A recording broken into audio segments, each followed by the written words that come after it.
Hi అండి, నమస్తే.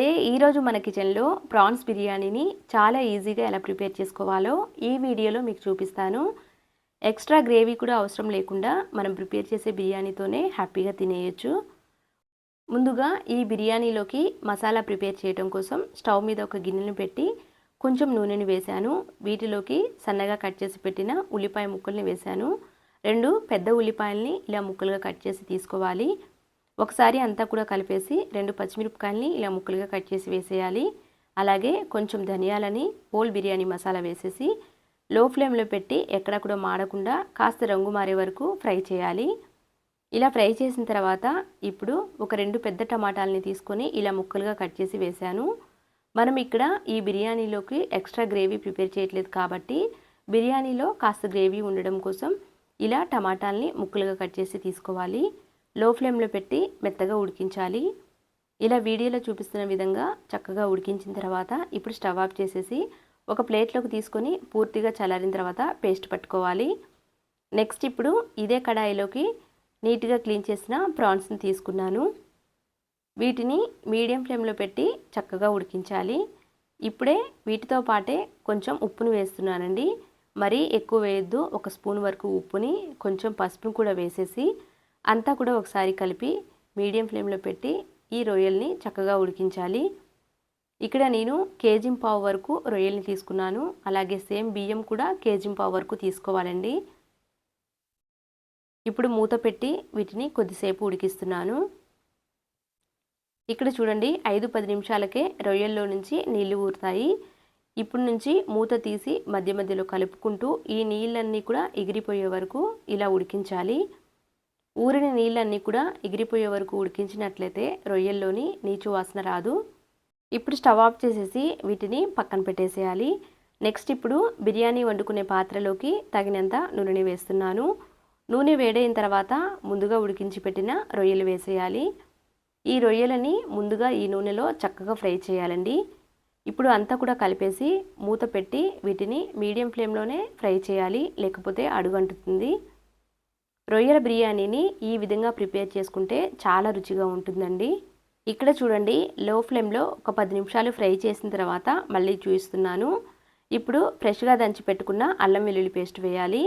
ముందుగానే అల్లం వెల్లుల్లి పేస్ట్ వేస్తే అడుగంటుతుంది కాబట్టి రొయ్యలని నూనెలో చక్కగా ఫ్రై చేసిన తర్వాత అల్లం వెల్లుల్లి పేస్ట్ వేసి అంతా కూడా కలిపి ఆ తర్వాత సన్నగా కట్ చేసి పెట్టిన కొత్తిమీర ఆకును కూడా వేసేయాలి. నెక్స్ట్ ఇప్పుడు మనం ముందుగానే ఉల్లిపాయల్ని టమాటాలని వేయించి ఉంచాం కదండి, వాటిని పేస్ట్ పట్టి వేస్తున్నాను. ఈ అల్లం వెల్లుల్లి పేస్ట్ని ఈ మసాలా పేస్ట్ని ముందుగానే వేస్తే అడుగంటుతుంది కాబట్టి రొయ్యలని నూనెలో చక్కగా ఫ్రై చేసిన తర్వాత మాత్రమే ఈ మసాలా పేస్ట్ వేసి మరికొద్దిసేపు ఫ్రై చేసి ఇప్పుడు రుచికి తగినంత ఉప్పుని రుచికి తగినంత కారం కూడా వేసి అంతా కూడా కలిపి మూత పెట్టి కారంలోని పచ్చివాసన పోయే వరకు ఫ్రై చేయాలి. రొయ్యలని ఉడికించేటప్పుడే ఉప్పు వేసాం కదండి, అందుకోసం ఇప్పుడు కొంచెం తగ్గించి వేసుకోవాలి.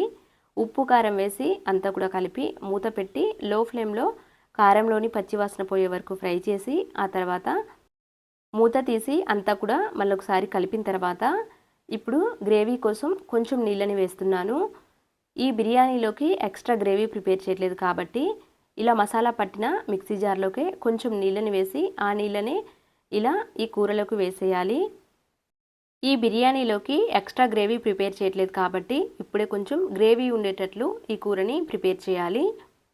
నెక్స్ట్ ఇక్కడ చూడండి ఒక 10 నిమిషాల తర్వాత మూత తీసి చూపిస్తున్నాను. లో ఫ్లేమ్లోనే ఇలా కూరలో నుంచి నూనె బయటికి తేలే వరకు ఉడికించాలి. ఇలా ప్రిపేర్ చేస్తే చాలా రుచిగా ఉంటుందండి. చూశారు కదా, ఈ మాత్రం గ్రేవీ ఉండాలి. ఇప్పుడు కొంచెం ధనియా పౌడర్ని వేశాను. ఇలా అంతా కూడా కలిపేసి ఇప్పుడు స్టవ్ ఆఫ్ చేసేయాలి. ఈ మాత్రం గ్రేవీ ఉంది అంటే బిర్యానీలోకి మనం ఎక్స్ట్రా గ్రేవీ కూడా అవసరం లేకుండా హ్యాపీగా తినేయచ్చు.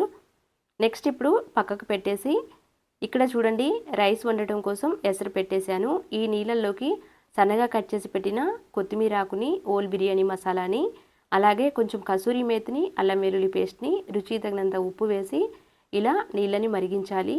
ఎసరు కాగిన తర్వాత ముందుగానే నానబెట్టిన కేజీ-పావు బియ్యాన్ని వేశాను. ఇప్పుడు మూత పెట్టి హై ఫ్లేమ్లో ఈ రైస్ని ఉడికించాలి. మధ్య మధ్యలో చూసుకుంటూ ఉండాలండి. ఈ రైస్ని 80% వరకు ఉడికిస్తే సరిపోతుంది. మళ్ళీ దమ్ చేస్తాం కాబట్టి ఆ మాత్రం కరెక్ట్గా సరిపోతుంది. ఇలా పట్టుకొని చూస్తే అర్థమవుతుంది రైస్ సరిగా ఉడికిందో లేదో. 80% వరకు ఉడికింది అంటే అప్పుడు స్టవ్ ఆఫ్ చేసేసి ఈ రైస్ మొత్తాన్ని ఇలా చిల్లుల గిన్నెలోకి వేసి ఒక 5 నిమిషాలు పక్కన పెట్టేసేయాలి. ఆ తర్వాత మనం ముందుగా ఉడికించిన ఈ రొయ్యల కూరలోకి వేస్తున్నాను.